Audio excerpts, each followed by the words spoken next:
भावितो हरिः मोहयन्मूलरूपेण अवतीर्णसेव्यः एव सः यत्कृपालवमाश्रित्य तरन्ति भवसागरम् पद्मावती मनोमोदं घनश्यामम् अहं भजे। जैसा कि आप सभी जानते हैं, काफी अंतराल के बाद में आज वचनामृत सत्र हो रहा है। तो जो अपना ग्रंथ था, जो विषय था, स्वमार्गीय शरण समर्पण सेवादि निरूपण ग्रंथ, और 75 श्लोकों का क्रम लगभग हो चुका है। इसमें 6 विषयों का समावेश हृदय चरण ने किया है। जो अभी तक के श्लोकों का विवरण अपने वचनामृत सत्र में हुआ है। और जैसा कि आप सभी जानते हैं, ये जो विषय स्वमार्गीय शरण समर्पण सेवादि निरूपण ग्रंथ का विषय जो है, वो लगभग पूरे पुष्टि मार्ग का जो एक सिद्धांत परक और सेवा विषयक वैष्णवों के कर्तव्य, माने एक बहुत ही सरल प्रकार से अगर समझने जाएं तो श्री हृदय चरण ने कोई भी विषय इस ग्रंथ में ऐसा नहीं है जो न लिया हो। तो जैसे कि पहले प्रारंभ इस ग्रंथ का जो है वो सूक्ष्म सिद्धांत से किया, शरणागति है, समर्पण है, सेवा विचार है, सेवा प्रकार है, सेवा विधि, ये सारे जो प्रकार जो है, गुरु का विषय भी लिया है। 6 विषय इन 75 श्लोकों में श्री हृदय जी ने समाविष्ट किए। और अब आगे जो इसका प्रकार जो देखने मिलता है वो जप पाठ, ये विषय यहां पर आता है कि जप और पाठ का क्रम क्या रखना चाहिए। तो क्या और कैसे, किस प्रकार से, किस भाव से और क्या भावना अपने हृदय में धारण करनी और किस प्रकार से जप पाठ किया जाना चाहिए अपने पुष्टि भक्ति मार्गीय वैष्णवों को, तो उसका विषय यहां पर लिया है। तत्पूर्व 75वां श्लोक जिसका क्रम अपन ने पिछली बार लिया था, उसका एक बार पुनरावर्तन करना अत्यावश्यक है, क्योंकि जो गैप जो है, समय जो है, वो सत्र में काफी हो गया है। तो 75वें श्लोक में श्री हृदय चरण ने आज्ञा करी है, कृष्णम सर्वात्मकम ज्ञात्वा दीनताम हृदि भावयेत अहम करोम इत्येताद्रग अहंकारम परित्यजेत। सर्वस्वरूप श्री कृष्ण ही हैं जो जानकर हृदय में दीनता लाने, यानी मैं सूक्ष्म और सर्वदोषपूर्ण जीव कहां और सर्वस्वरूप निर्दोष पूर्ण गुण विग्रह ऐसे प्रभु का, ऐसे भाव वाली दीनता हृदय में कर। सर्वस्वरूप होने से प्रभु के प्रति बिना दीनता जीव दूसरा कर भी क्या सकता है। मैं करता हूं ऐसा अहंकार का सर्वथा त्याग करना चाहिए। मैं करता हूं ऐसा मन में कदापि न लाना चाहिए। विष्णु यहां पर दीनता के प्रकार की आज्ञा श्री हृदय चरण ने करी है। और दीनता किस प्रकार से आ सकती है, ये हमें खासकर यहां पर समझाने का प्रयत्न किया है श्री हृदय जी ने। और हमें दीनता के विषय में मुझे लगता है कि हमें स्पष्टता की बहुत आवश्यकता है। क्यों? देखो, यहां पर अनुवादक ने कहा है, यानी मैं सूक्ष्म और सर्वदोषपूर्ण जीव कहां और सर्वस्वरूप निर्दोष पूर्ण गुण विग्रह ऐसे प्रभु का।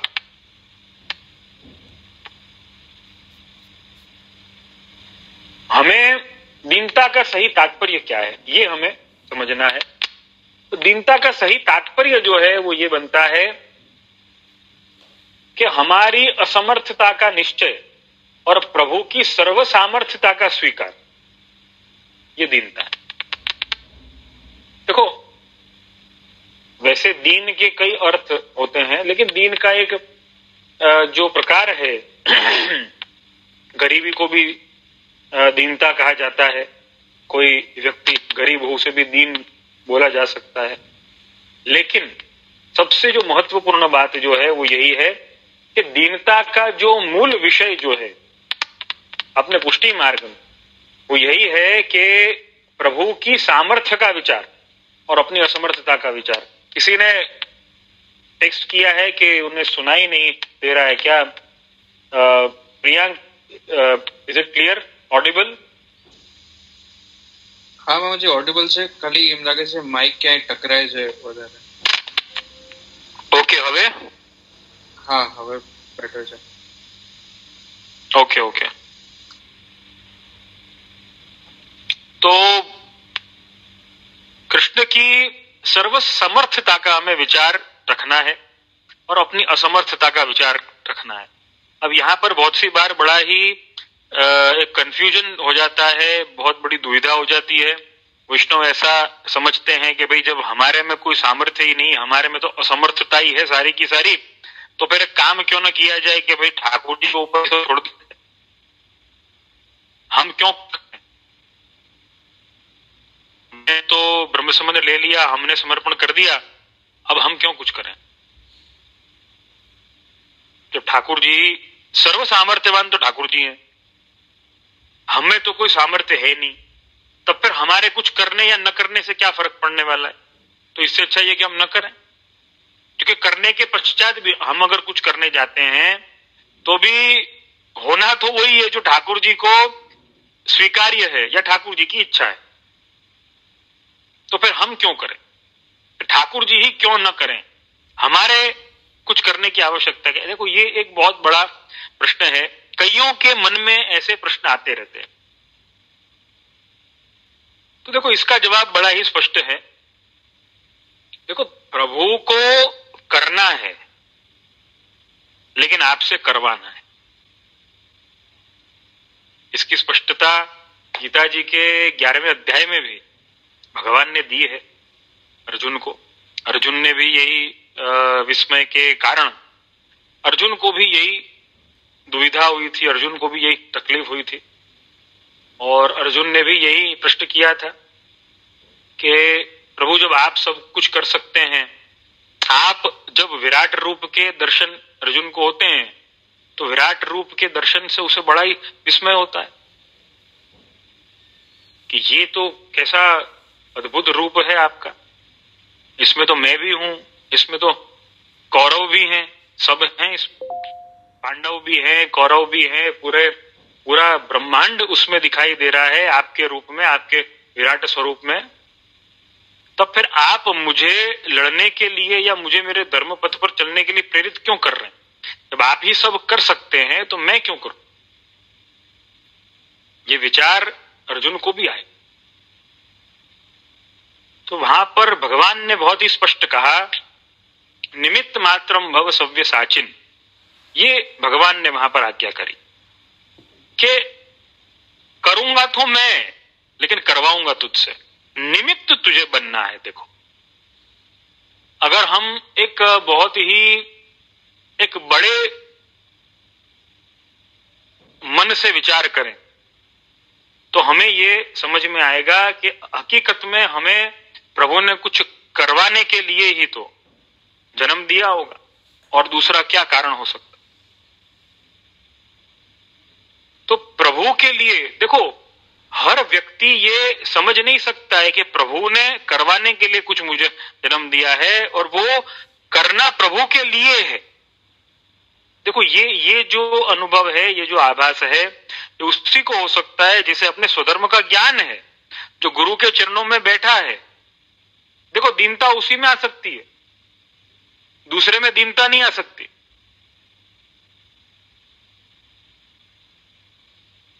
मेरे में असमर्थता है, मैं कुछ नहीं हूं, लेकिन प्रभु ही सब कुछ है।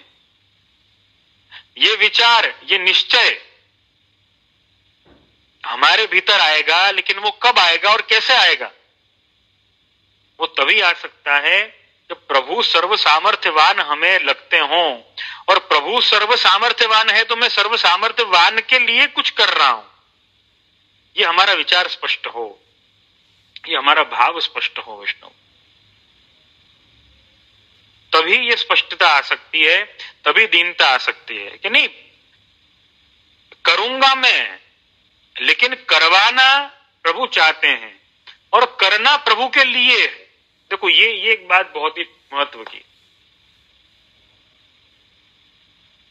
आज हम कभी जॉब करते हैं, कभी समझो कोई अपना प्रोफेशन है, नौकरी अपन कर रहे हैं, अपन जॉब कर रहे हैं। अब वो अपन ने काम किया है, लेकिन काम अपने लिए नहीं किया, काम किसी और के लिए किया है। उसके बदले में हमें पारिश्रमिक मिल रहा है, सैलरी हमें मिल रही है, लेकिन हमने काम किसी और के लिए किया। वो जो काम हुआ है उससे हमारा कोई फायदा नहीं होने वाला है, उससे उसका फायदा होने वाला है, और हमको तो जो निश्चित किया हुआ है उसने पारिश्रमिक, वो हमको दे दिया जाए। अब उससे उसको कितना फायदा होता है वो हमें कोई देखने की आवश्यकता नहीं है। यही तो होता है ना। बस ये सिद्धांत जो है, या ये बात जो है, वो दीनता के लिए बहुत ही क्या कहें कि एडवाइजेबल है, या वो दीनता के लिए बहुत ही जरूरी है, ऐसा अपन को समझना चाहिए। दीनता का जो भाव है उसके लिए बहुत ही जरूरी है। और देखो वैष्णव भक्ति में सबसे बड़ी बात जो है वो दीनता है।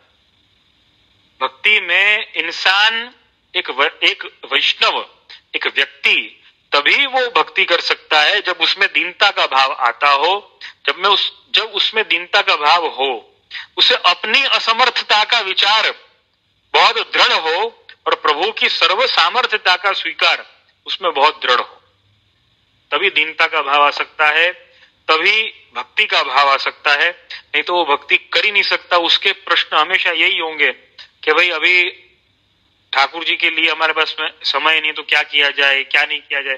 अरे भाई आप जो भी कर रहे हो वो ठाकुर जी के लिए कर रहे हो, ये हमें समझ जब आएगा तो सेवा अपने आप होगी। किसी को बोलने की आवश्यकता नहीं होगी कि नहीं तुझे सेवा करनी है। हम अपने आप सेवा करेंगे ठाकुर जी। हमें कोई कहे या न कहे, हमें ये पूछने की भी आवश्यकता नहीं होगी कि भाई हम सेवा क्रम हम कम कर दें तो चलेगा, सेवा क्रम हमसे बहुत ज्यादा नहीं निभता है, हम बहुत सूक्ष्मता से सेवा करें तो चलेगा, सकड़ी भोग धर रहे हैं तो मिश्री भोग से काम चला लें तो चलेगा। देखो सेवा और भक्ति ये इनमें कोई मापदंड नहीं है कि इतनी होनी ही चाहिए। हमारा जुड़ाव प्रभु से कितना है, हमें अपने स्वधर्म का ज्ञान कितना है, उसके ऊपर इस बात का आधार है कि आप कितनी सेवा करेंगे और आपसे कितनी भक्ति का भाव जो है वो हृदय में आप धारण कर पाएंगे।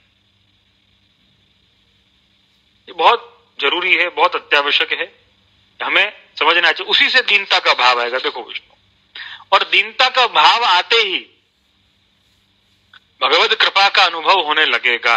देखो भगवत कृपा तो होती है, लेकिन भगवत कृपा का अनुभव होना ये बहुत बड़ी बात है विष्णु। भगवत कृपा तो है, लेकिन भगवत कृपा का अनुभव कैसे हो ये बहुत महत्व की बात है।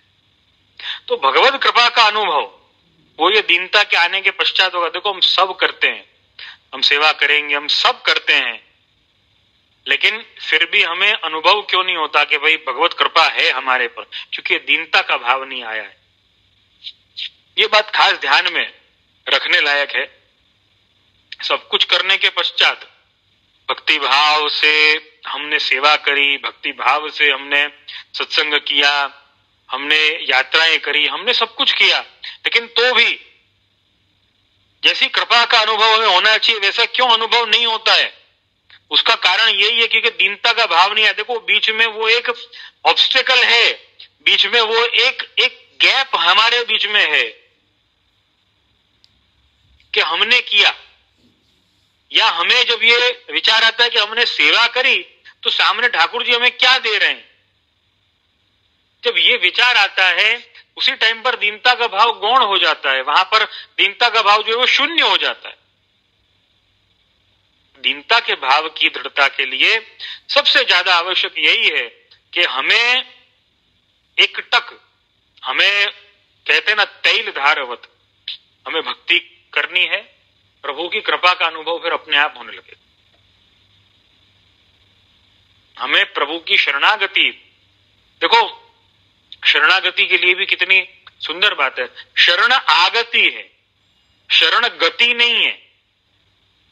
विष्णु शरण गति होती तो ऐसा देखो, शरणागति भी हम नहीं रख रहे, ये तो प्रभु रखवा रहे हैं।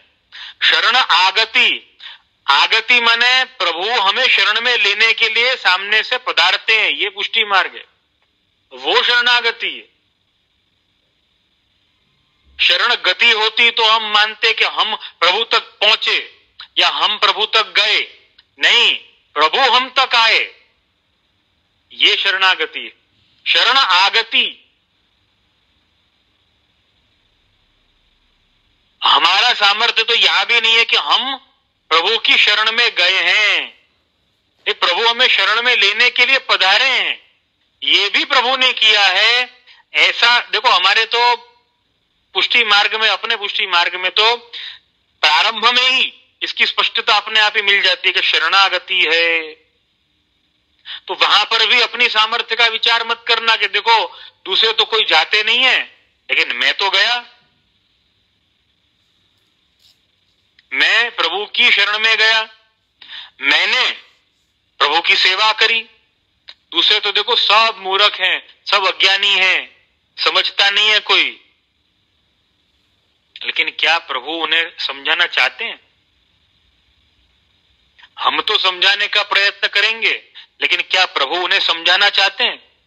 बहुत महत्व की बात है। अगर प्रभु उन्हें समझाना नहीं चाहते तब फिर निश्चित तौर पर यह जान लें कि शरणागति तो हो ही नहीं सकती, क्योंकि प्रभु वहां तक पधारे नहीं हैं। प्रभु उस जीव को शरण में लेने के लिए पधारे नहीं हैं। ये सामर्थ्य और ये परिश्रम भी केवल और केवल प्रभु लेते हैं अपने लिए। ये पुष्टि भक्ति का सुवास है, यही उसकी विशेषता है विष्णु, कि प्रभु यहां पर पधारते हैं, हमें कहीं जाने की आवश्यकता नहीं है। देखो हम और आप कहां गए? हम और आप तो वही हैं जहां पर थे, वही, हम तो कहीं नहीं गए, बल्कि प्रभु ने कृपा करी, प्रभु पधारे सामने से, ये उसकी विशेषता है। तो ये प्रभु पधारे सामने से ये बात जो है ना विष्णु, ये समझ में भी कब आएगी मालूम है? जब वो दीनता का भाव आए। बिना दीनता के भाव के ये समझ में भी नहीं आने वाला है। हमें ऐसा लगता है कि प्रभु की कृपा होते ही ना हमें सब समझ आना शुरू हो जाएगा। अरे कृपा का अनुभव भी बिना दीनता के नहीं होने वाला है। हमें ये पता ही नहीं चलेगा कि इसको कृपा कहते हैं। क्यों? क्योंकि दीनता नहीं है। तो कृपा किसका नाम है? कृपा उसी का नाम है जिस पर प्रभु ने दृष्टि करी, उसे शरणागत किया, शरण में लिया और तत्पश्चात उसे दीनता का दान कर दिया। जो दीनता का दान प्रभु ने किया, उसी से सारे अनुभव होते हैं विष्णु। ये बहुत बड़ा भी है और बहुत गूढ़ रहस्य है, बहुत सूक्ष्म सिद्धांत है और बहुत ही अत्यावश्यक ये दीनता का भाव है हमारे अपने पुष्टि मार्ग में। अगर ये दीनता का भाव नहीं है तो कुछ नहीं है। सब करोगे लेकिन अनुभव किसी चीज का नहीं हो। क्यों? क्योंकि हमने अपनी सामर्थ्य का विचार कर रखा है।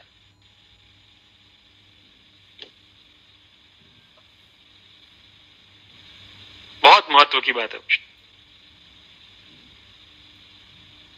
तो दीनता का भाव अवश्य हमें संपादित करना है। और यहां पे जैसे कि श्री राय चरण ने आज्ञा करी है, अहंकारम परित्यजेत, 75वें श्लोक में हमें अहंकार का त्याग करना है। हमें अहंकार को अपने से दूर भगाना है, हमें अहंकार को हमारे से दूर ले जाना है, हमें अहंकार को अपने पास फटकने नहीं देना है। अहंकार न फटके। देखो हमें ऐसा लगता है कि हमारे में अहंकार कहाँ है, पता नहीं क्यों हमेशा हमें ऐसा ही समझाया जाता है कि मैं पना छोड़ो, अहंकार छोड़ो। हमारे में तो कोई अहंकार नहीं। अगर हमें ऐसा लगता है कि हमारे में अहंकार नहीं तो उसका अपन कह सकते हैं कि भाई एक चेक, एक टेस्ट उसका हमें खुद को ही कर लेना चाहिए कि हमारे में दीनता कितनी। अहंकार न होना और दीनता होना, ये दोनों अलग अलग बात। हो सकता है अहंकार न हो लेकिन दीनता है, अगर दीनता नहीं है तो अहंकार कहीं ना कहीं छुपा बैठा है। देखो अहंकार इतना बड़ा चोर है कि ये आपके भीतर में बैठ जाएगा और आपको पता नहीं चलेगा कि अहंकार बैठा हुआ है भीतर। लेकिन अहंकार बैठा हुआ है ये इसी से समझ में आ जाएगा कि दीनता का भाव नहीं, मतलब अहंकार तो है। तो विष्णु इन छोटी छोटी बातों से हमें समझने की आवश्यकता है कि हमारे में दीनता का भाव लाना कितना जरूरी है। वैष्णव कहते हैं कि देखो हमने सब किया लेकिन ठाकुर जी ने कृपा नहीं करी, अनुभव नहीं करवाया।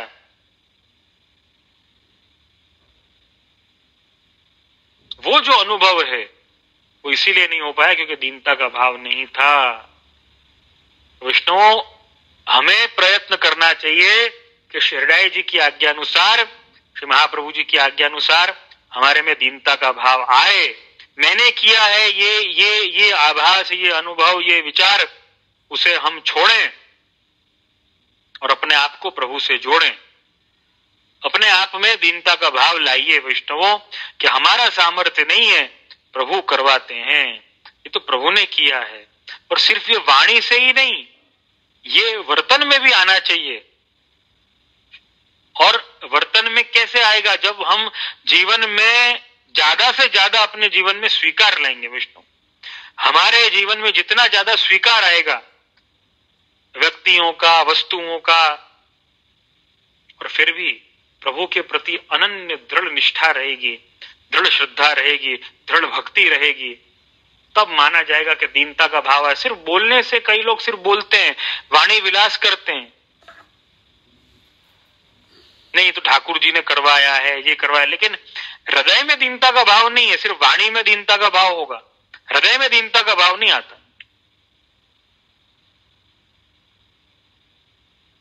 क्योंकि कृति में, वर्तन में, क्रिया में अहंकार का भाव है।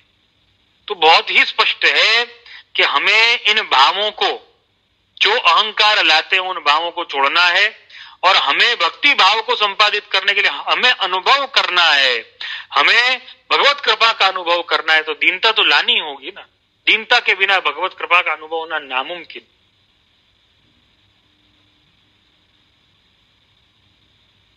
तो इन वस्तुओं पर विचार करें और अपने भीतर दीनता का भाव लाएं, तभी सेवा भाव जो है, सेवा का विचार जो स्पष्ट होगा। देखो 75वें श्लोक में मैंने सेवा विचार का जो विषय है उस विषय का यहाँ पर 75वें श्लोक में श्री हरिराय चरण ने विराम किया है, और विराम करते करते दीनता की बात जरूर कही। अहंकार का भाव छोड़ना है और दीनता का भाव लेना, ये बात तो जरूर कही श्री हरिराय जी ने। तो इससे स्पष्ट हो जाता है, इससे बहुत स्पष्ट हो जाता है कि हमारे में दीनता का भाव कितना जरूरी है। अब आगे 76वें श्लोक में जप पाठ का जो विषय है अपने पुष्टि मार्ग में, पाठ का क्रम का अर्थ यही है कि हमें गुणगाने सुखावाप्तिर गोविंदस्य प्रजायते यथा तथा शुकादीनाम नैवोत्मनि कुतोन्यतः।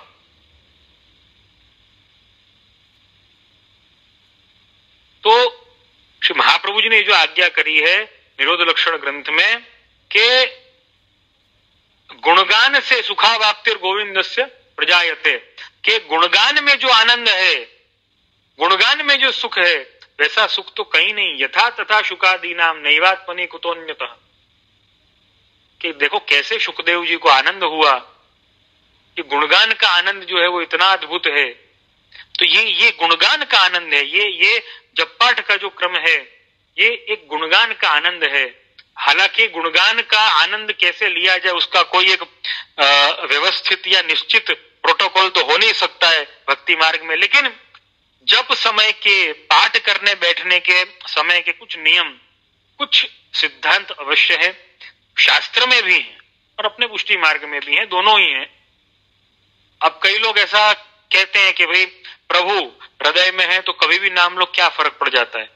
लेकिन कभी भी नाम लेने से चालता फरता पाठ न थाय, અમારા ઘરનું કામ કરતા પાઠ ન થાય રે ભાઈ, બધું થાય, પણ એનો ફાયદો કેટલો થાય એનો विचार करो। भाई जिस समय पे जो दवाई लेनी चाहिए उस समय पे वो दवाई नहीं लेकर के और कहोगे मैं तो दूसरे समय में वो दवाई लूंगा, ऐसा कहोगे कि भाई मैं काम है ना करता हूं, 2-2 4-4 बार कौन खाए, तो एक काम किया जाए, जब खाना खाने बैठेंगे, प्रसाद लेने बैठेंगे, साथ में गोली भी खा लेंगे, उसी थाली में गोली भी रख दो, उसी थाली में खाना भी रख दो, तो नहीं होता है भाई। या तो खाना खाने के बाद में दवाई खानी है, जैसे प्रिस्क्राइब्ड है, जैसे दवा लेनी चाहिए वैसे ही दवा असर करेगी। अब लेने का तरीका ही अगर विचित्र है तो दवाई की असर होने वाली नहीं है। तो ये जप पाठ का कुछ ऐसा क्रम है। गुणगाने सुखावाप्तिर गोविंदस्य प्रजायते यथा तथा शुकादीनाम नैवोत्मनि कुतोन्यतः, कि देखो गुणगान में तो कैसा आनंद है, शुकदेव जी को कैसा आनंद प्राप्त हुआ। भगवत कृपा ऐसी है, देखो गुणगान का आनंद जो लेना सीख गया वो उसे कुछ और करने की आवश्यकता नहीं है। विष्णु वल्लभ ऐसी कृपा करते हैं कि गुणगान में ही समस्त वस्तु आ जाती है। तो ये बहुत आवश्यक है विष्णु। और यहां पर 76वें श्लोक में श्री हरिचरण आज्ञा करते हैं, सेवायाम अपि सम्मानम नापेक्षेत हरेः पुनः गुणान गायेद तथो नाम कीर्तयेत सदसी स्थितः। श्री हरि की सेवा में भी सम्मान प्राप्त करने की इच्छा न रखनी, अर्थात श्री हरि की सेवा करके उसके द्वारा लोगों की ओर से मान मर्तबा की इच्छा नहीं रखनी चाहिए। श्री हरि के गुण निरंतर गाने और श्री हरि के नाम का कीर्तन सभा में खड़े रहकर भी करना। स्वयं सभा में खड़े रहे हों उस वक्त भी बिना किसी शर्म, अन्य सुने उसका भय रखे बिना भगवान का नाम अवश्य लेते रहना। कहने का आशय यह है कि किसी भी समय किसी भी स्थान में श्री हरि का नाम न छोड़ना। नवरत्न ग्रंथ की टीका में श्री गोसाई जी आज्ञा करते हैं, क्षणार्ध भी यदि अष्टाक्षर का त्याग करे तो आसुरावेश हो जाए। श्री महाप्रभु जी भी नवरत्न ग्रंथ में यही आज्ञा करते हैं। अतः सर्वांश में श्री कृष्ण शरणम मम ऐसा निरंतर बोलते रहना है। श्रीमद् भागवत में भी आज्ञा है, श्री हरि चरित के गीत श्री हरि के ही नाम गाते गाते लज्जा रहित होकर संग का त्याग कर विचरना चाहिए। तो यहाँ पर पहला जो बिंदु जो है, पहला पॉइंट जो है, यहाँ पर श्री हरिचरण जो समझाते हैं जप पाठ के संदर्भ में, वो बड़ा ही सुंदर समझाते हैं कि पहले तो हमें सेवा में या सेवा के लिए या सेवा के द्वारा हमें मान सम्मान की अपेक्षा नहीं रखनी चाहिए। हकीकत में देखने जाएं तो हमें किसी वस्तु की अपेक्षा रखनी नहीं चाहिए सेवा के द्वारा। विष्णु हमेशा ध्यान रखें, मैं हमेशा एक बात कहता हूं, मैं क्या, ये तो श्री महाप्रभु जी ही कहते हैं, मैं उसका सार, मैं उसको सरल ढंग में समझाने का प्रयत्न कर रहा हूं। श्री महाप्रभु जी ने जो आज्ञा करी है ग्रह स्थित्वा स्वधर्मतः, अब उसको अपन अलग ढंग से थोड़ा समझने का प्रयत्न करते हैं कि सेवा जो है वो हमारा निजी विषय है, हमारा पर्सनल विषय है। हमने हमारे प्रभु के साथ में कैसे आनंद किया ये हमारा निजी विषय है, और इसके लिए हमें कोई सम्मान की आवश्यकता नहीं है, कोई एक्सेप्टेंस, किसी सम्मान की आवश्यकता या कोई एप्रिसिएशन, इन सब की हमें कोई जरूरत नहीं है। विष्णु इस बात का हमेशा ध्यान रखें। हमें हरि की सेवा करने से उसके द्वारा लोगों की ओर से मान सम्मान मिले ऐसा कभी नहीं। लेकिन एक वस्तु हमेशा ध्यान रखें विष्णु, भक्त को यह अपेक्षा न हो कि मेरा मान हो, लेकिन अगर हमारे घर में भगवत कृपा से कोई भक्त है, वैष्णव सब हैं, लेकिन किसी में श्रेष्ठ भक्ति का दान किसी जीव में, किसी घर के ही किसी मेंबर को प्रभु ने किया है, वल्लभ ने किया है, उसमें श्रेष्ठ भक्ति है, तो वैष्णव उसका सम्मान जरूर करे। देखो, उसे मान की अपेक्षा नहीं रखनी है, लेकिन हमें उसका मान करना, उसे ये अपेक्षा नहीं रखनी हमेशा। देखो, ये इस पॉइंट पर भी देखो, मैं दोनों पक्ष बताना चाहता हूं, इसीलिए every coin has two sides, negative, positive और हेड्स एंड टेल्स, ये हमेशा हमें ध्यान में रखने की आवश्यकता है। तो सेवा करने वाले को मान की अपेक्षा नहीं होनी चाहिए, लेकिन जो सेवा कर रहा है उसका मान जरूर होना चाहिए। इस बात को हमेशा ध्यान में रखना विष्णु।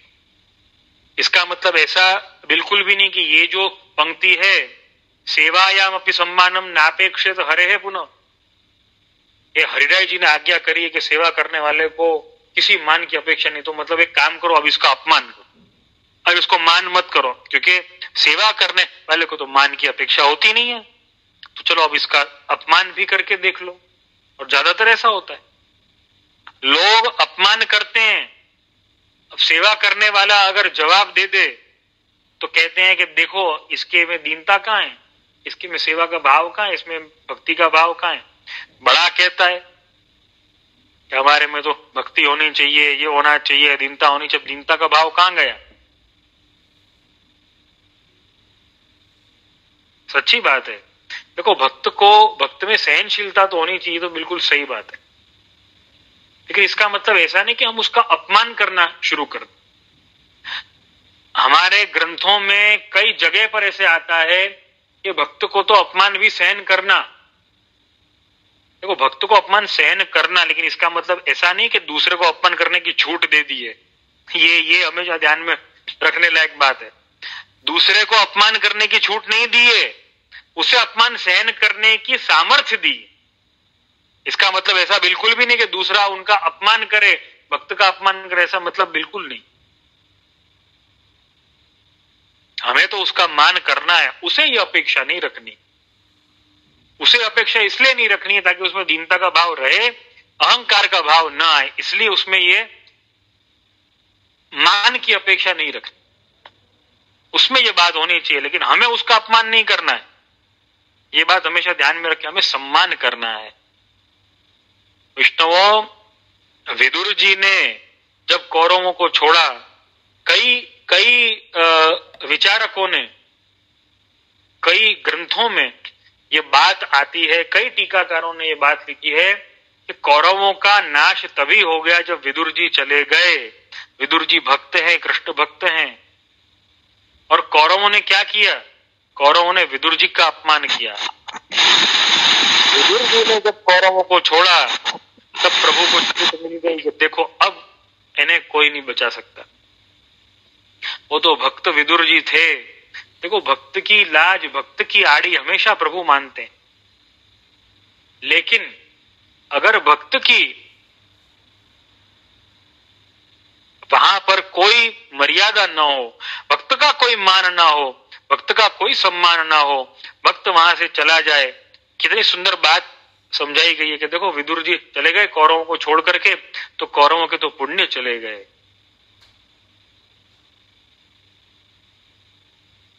कौरवों ने लाखों पाप किए होंगे, करोड़ों पाप किए होंगे, लेकिन सबसे बड़ा पुण्य उनके पास में बिल्कुल जो एक वज्र की भांति उनके पास में था, वो विदुर जी थे। ठीक है, विदुर जी भक्त हैं, और भक्त का भी अपमान कर दिया उन्होंने, तो सारे पुण्य चले गए। अब बचाएगा कौन?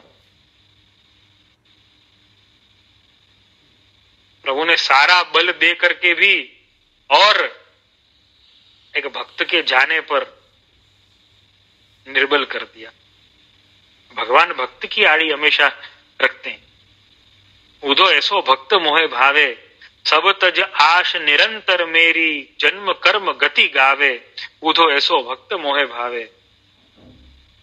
भक्त की लाज, भक्त की आड़ी तो प्रभु हमेशा रखते हैं। विष्णु, हमें कभी भी भक्त का अपमान नहीं करना है। हमें कई बातें समझ में नहीं आती हैं तो कोई बात नहीं, हमें समझ में नहीं आ रही, हमें ऐसा मान लेना चाहिए, लेकिन उसके लिए भक्त पर कोई टीका टिप्पणी करनी ये बिल्कुल उचित नहीं। हमें भक्तों पर कभी टीका टिप्पणी करने की आवश्यकता नहीं। उनकी बात कुछ महाप्रभु जी के सिद्धांत के अनुकूल नहीं है तो दीनता भाव से, प्रेम भाव से, विवेक से जरूर उनसे विनती करी जा सकती है, लेकिन इसका मतलब ऐसा बिल्कुल नहीं कि उनका अपमान किया जाए। इस बात को हमेशा ध्यान रखें विष्णु, कभी अपमान न करें। तो भक्त को मान की इच्छा नहीं रखनी है, क्योंकि दीनता का भाव उसे रखना है, लेकिन इसका मतलब ऐसा नहीं कि दूसरों को उनका अपमान करने की छूट मिल गई है। और बहुत ही सुंदर, गुणान गायेद यथो नाम कीर्तयेद सदसी स्थित। देखो कितनी बड़ी बात यहाँ पर, शायद हमें पता हो कि नहीं पता हो, हरि के गुणगान निरंतर गाने। तस्मात् सर्वात्मना नित्यम श्री कृष्ण शरणम मम वदद्भिरेव सततम स्थेय मित्येव मे मतिः। हमें नित्य तो ठीक है, लेकिन क्षण क्षण हमें अष्टाक्षर का स्मरण रखना है, हमें अनुसंधान रखना है। हम बोलते नहीं रह सकते अष्टाक्षर हमेशा, तो हमें अनुसंधान रखना है। श्री कृष्ण तो है, देखो हम हमेशा श्री कृष्ण को याद रखते होंगे, लेकिन शरणम मम को भूल जाते हैं कि मैं कृष्ण की शरण में हूं ये हम भूल जाते हैं। ये याद रखना है विष्णु, श्री कृष्ण को तो नहीं भूलना है, लेकिन शरणम मम को भी खास याद रखना है। और ये याद रखने के लिए हृदय चरण आप डंके की चोट पर आज्ञा करते हैं कि सभा में खड़े होकर के भी निष्प्रह होकर के आपने कही ने बिंदास थईने अने भगवत नाम लेवू જોઈએ, शर्माना नहीं चाहिए। अगर हमें कोई ऐसा पूछे कि भाई केम छो, तो हमें यही कहना चाहिए कि प्रभु एवं श्री महाप्रभु की कृपा है।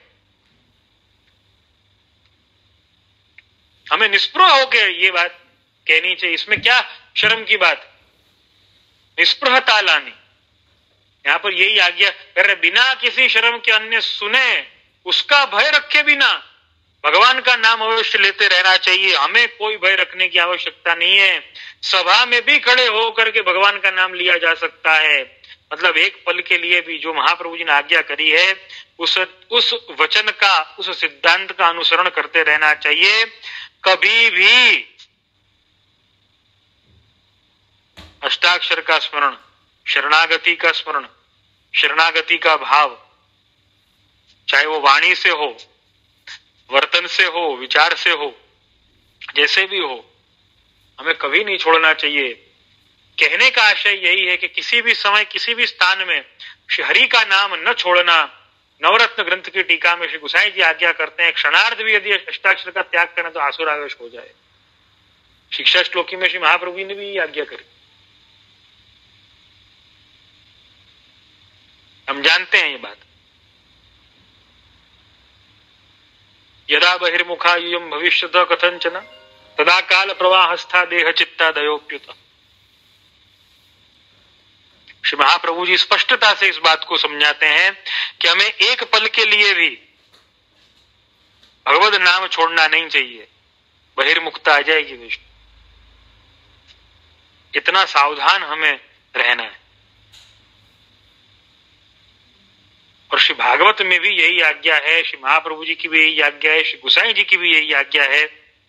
तीनों ही हमारे पास में महानुभावों के वचन, श्रीमद् भागवत तो साक्षात प्रभु का वांग्मय स्वरूप, श्री महाप्रभु जी की आज्ञा, श्री गुसाई जी की आज्ञा और श्री हरिराय जी की भी आज्ञा हमें यहाँ पर प्राप्त होती है। तो लज्जा रहित होकर श्री हरि के नाम गाते गाते संग का त्याग करके विचरना चाहिए। हमें लज्जा रहित होकर के श्री हरि का नाम लेना चाहिए। और नाम ही नहीं लेना चाहिए, उस नाम को लेते लेते उसका अनुसंधान भी रखना है विष्णु। सिर्फ ऐसा नहीं कि हमें नाम लेना है, उसका अनुसंधान भी रखने की आवश्यकता है हमें विष्णु। तो ये इन बातों का हमें ध्यान रखना है। और अब कुछ सवाल जितना अपने पास में समय है तद अनुसार, तद अनुकूल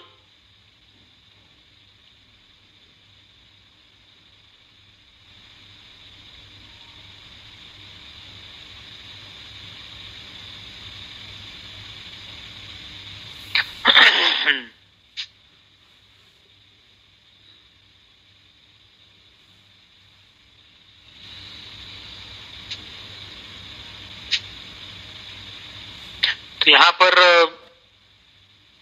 सवाल यही लेते हैं। 38वां जो सवाल है रेणुबेन का, इंदौर से रेणुबेन ने यह प्रश्न किया है। मेरे गुरुदेव ने एक बार अपने प्रवचनों में कहा था कि श्रीनाथ जी अर्थात श्री स्वामी जी के नाथ या फिर श्री सहित नाथ। तद अनुसार मेरी 9 वर्षीय बेटी कृपा ने पूछा, श्री महाप्रभु जी की गुसाई जी के पूर्व में श्री मात्र सम्मान सूचक है अथवा उसका भी कोई विशेष अर्थ है? सपरिवार दंडवत। तो ये रेणुबेन ने पूछा है, शुभाशीष दूंगा उनको, और शुभाशीष देने के साथ ही इस प्रश्न का प्रति उत्तर भी दूंगा कि आपके पूज्य गुरुदेव ने जो आज्ञा करी बिल्कुल सही आज्ञा करी है। श्रीनाथ माने श्री माने स्वामिनी जी, उनके नाथ या श्री सहित नाथ। लेकिन मैं सब अपने आधिदैविक भाव के अनुकूल जो है वो श्रीनाथ माने श्री माने स्वामी जी के नाथ, वो ज्यादा निकटता का अनुभव करवाने वाला है। तो ये अर्थ मैं अपने पर्सनल भाव में ज्यादा क्लोज फील करता हूँ। श्रीनाथ जब भी आता है नाम तो श्री का अर्थ स्वामी जी, और जो उनके नाथ हैं वो स्वामी जी के जो नाथ हैं वो श्रीनाथ हैं। मैं इस भाव को ज्यादा प्रेफर करता हूं। तो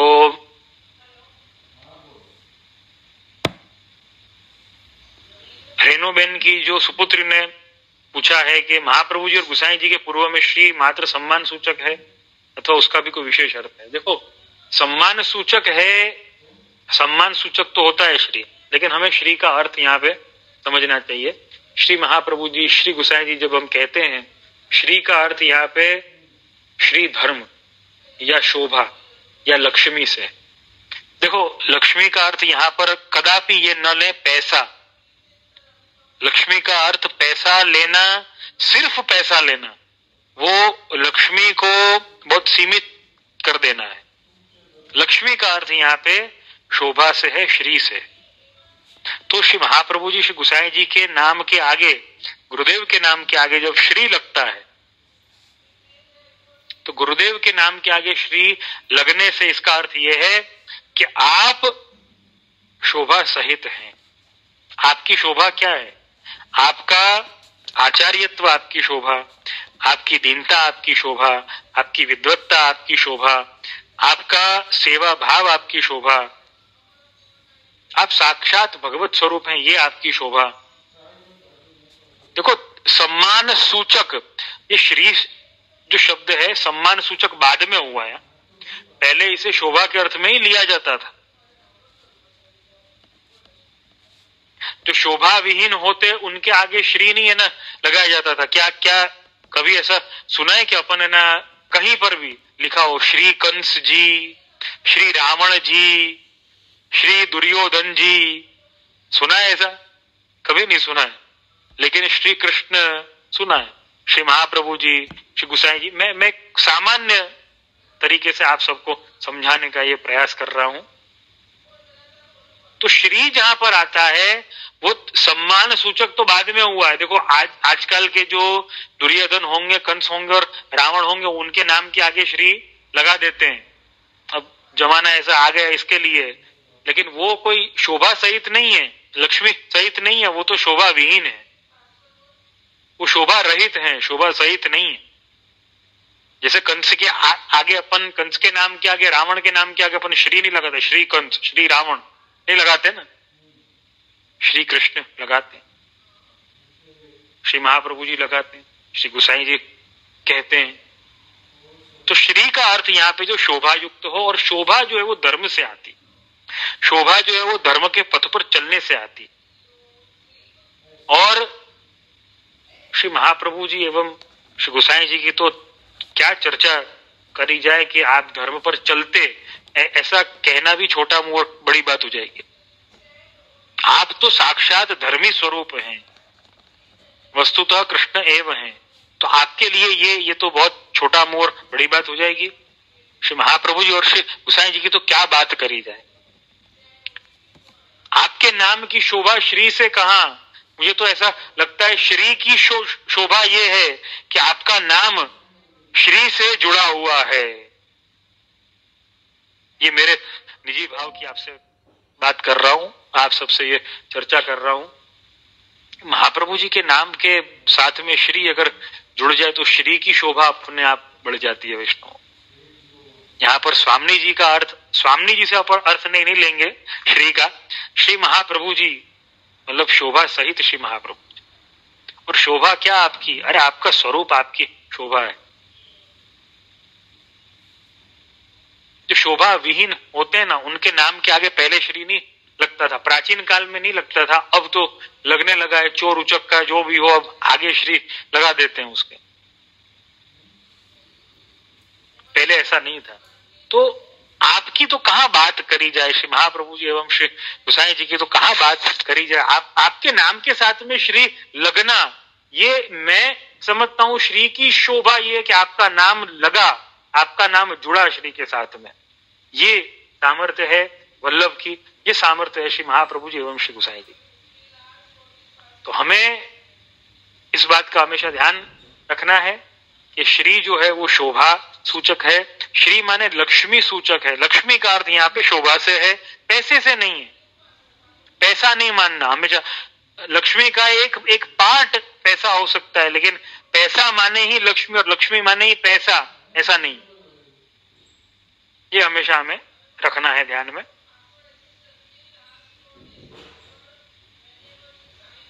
और दूसरा एक प्रश्न और ले लेते हैं, समय का काफी अभाव है, काफी देर भी हो गई है।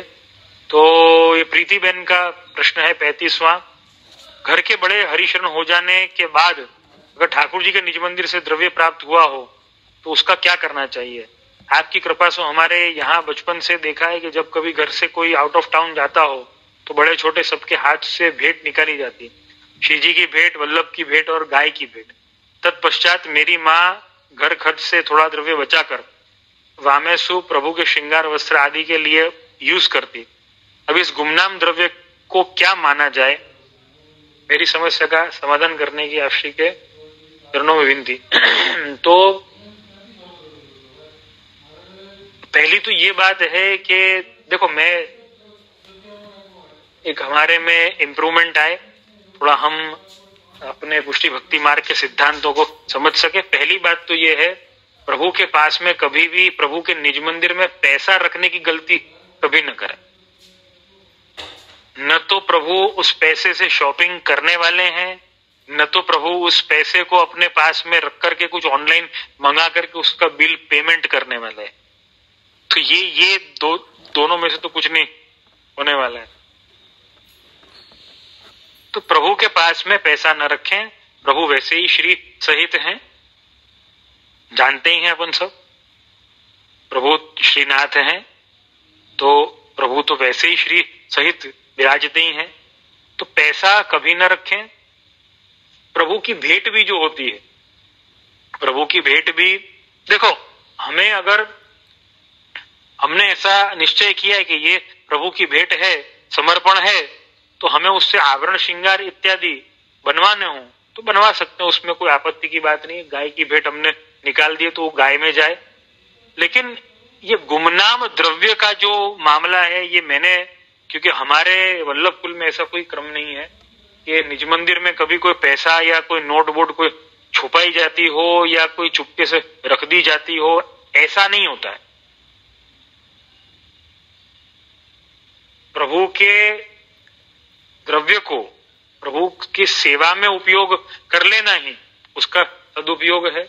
अभी छुपा के रखने का क्या तात्पर्य है ये तो मुझे मालूम नहीं है, ये नहीं होना चाहिए, पहले तो मैं ये कहूंगा। लेकिन अगर ऐसा हुआ है तो मैं ऐसा कहूंगा कि हमें, जैसे कि हमें मालूम है कि हमारे बड़े किस भाव से भेंट निकालते थे, अगर हमें उनका भाव मालूम है, समझो कि भाई ये आभरण श्रृंगार के लिए होगी तो आभरण श्रृंगार में उसका उपयोग करें। समझो ऐसा हमें लगता हो कि भाई ये गुमनाम भेंट ही है, कुछ मालूम ही नहीं है, तो फिर गाय की सेवा में ही जाने देना सबसे उचित है। उस भेंट को गौ सेवा में उसको बदला देना चाहिए, ये सबसे उचित है। लेकिन अगर हमें कहीं ऐसा मालूम है कि भाई ये भेंट इस आशय से निकाली जाती थी, तो हमें उस निमित्त से प्रभु को अंगीकार करवा देना चाहिए। और यदि श्योरिटी ही नहीं है, पता ही नहीं है, तो हमें गौ सेवा में वो भेंट को बदला देना चाहिए। और सबसे बड़ी बात मैं ये कहूंगा कि ऐसे कोई द्रव्य छुपा छुपा के प्रभु के सामने धरने की आवश्यकता नहीं है। पुष्टि मार्ग का ये प्रकार नहीं। न हमें प्रभु के, कईयों को मैंने ये देखा है कि वो प्रभु के गादी जी के ऊपर, प्रभु के निकट वो पैसे पधराते हैं, नोट धर देते हैं। बहुत गलत बात है, बहुत गलत बात। पैसा धरना प्रभु की शोभा नहीं है, बल्कि प्रभु को हमने डिग्रेड किया है ऐसा करके। पैसा धरने की क्या आवश्यकता है? जब श्रीनाथ स्वयं है तो उनको श्री दिखाने की आवश्यकता क्या है?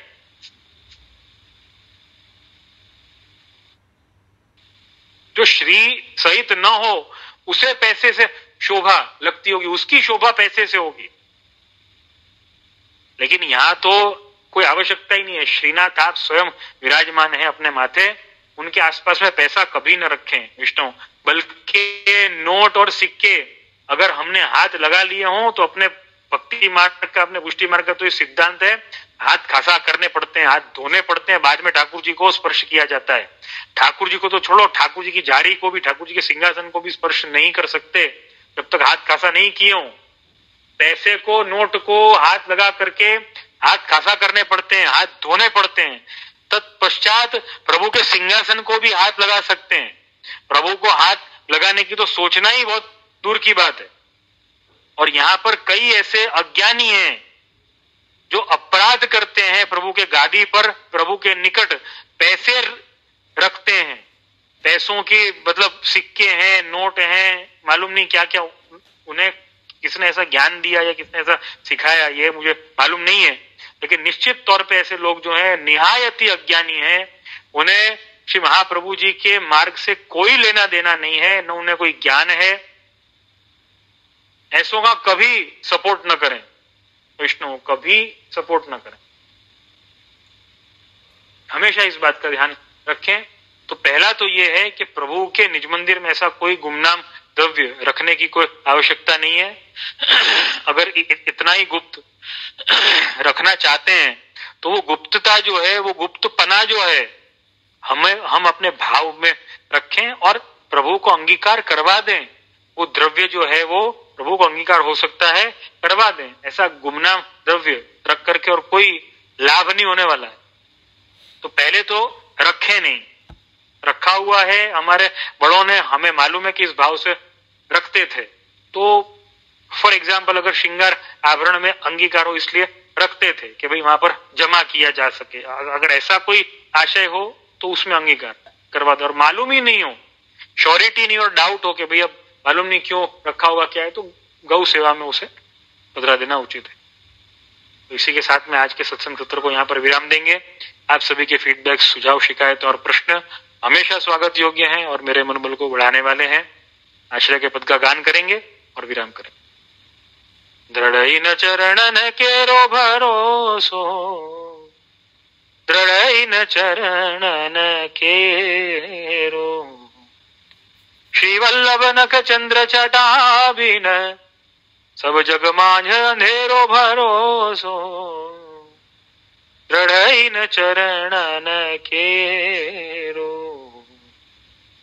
साधन और नहीं या कली में, जासु होय निवेरो, सूर कहाँ कहे द्विविध आंधरो, बिना मोल को चेरो भरोसो, दृढ़ चरणन केरो, दृढ़ चरणन केरो भरोसो, दृढ़ चरणन केरो। बोल श्री मदन मोहन लाल प्यारे की जय, श्याम सुंदर श्यामने महारानी की जय, श्री गिरिराज धरण की जय, श्री वल्लभाधीश की जय, श्री गुसाई जी परम दयाल की जय, श्री घनश्याम जी परम दयाल की जय, अपने अपने गुरुदेव की जय। सभी वैष्णव को शुभकामना, शुभाशीष। सर्वे भवन्तु सुखिनः, सर्वे सन्तु निरामया।